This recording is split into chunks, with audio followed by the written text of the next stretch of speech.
December 26th, Tuesday, Mathew 10:17 to 22.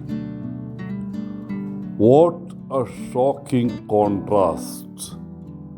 Yesterday, our church celebrated the joyous birth of the Savior of the world. Today, we honor the first Christian martyr, Saint Stephen. Yesterday, the world was fixated on a humble and precious infant lying in a manger. Today, we stand by as witnesses to the blood that was shed by Saint Stephen for professing his life in this little child. Saint Stephen, Christian deacon in Jerusalem and the first Christian martyr, whose apology before the Sanhedrin points to a distinct strand of belief in early Christianity. His defense of his faith before the rabbinic court enraged his Jewish audience, and he was taken out of the city and stoned to death. His final words, a prayer of forgiveness for his attackers, echo those of Jesus on the cross. Perhaps there are many reasons to include the feast of the first Christian martyr in the church calendar on the second day of the octave of Christmas.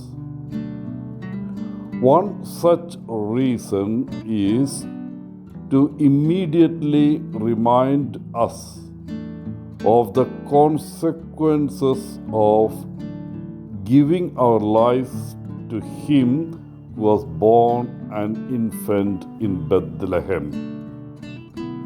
The consequences: we must give Him everything, holding nothing back, even if it means persecution and death.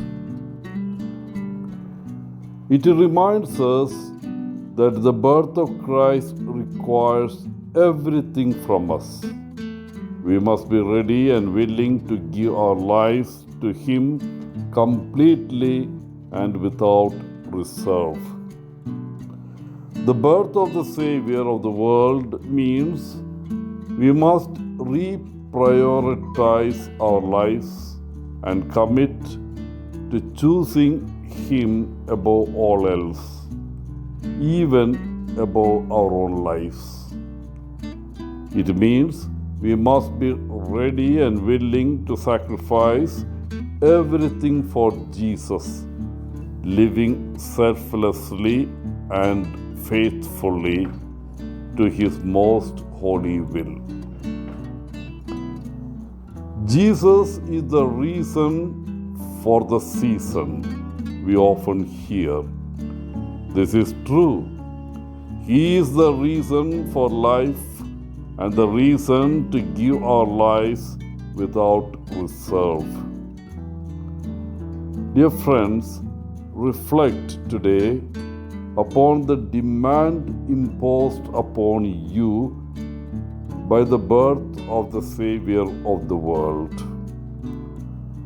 From an earthly perspective, this demand can appear overwhelming.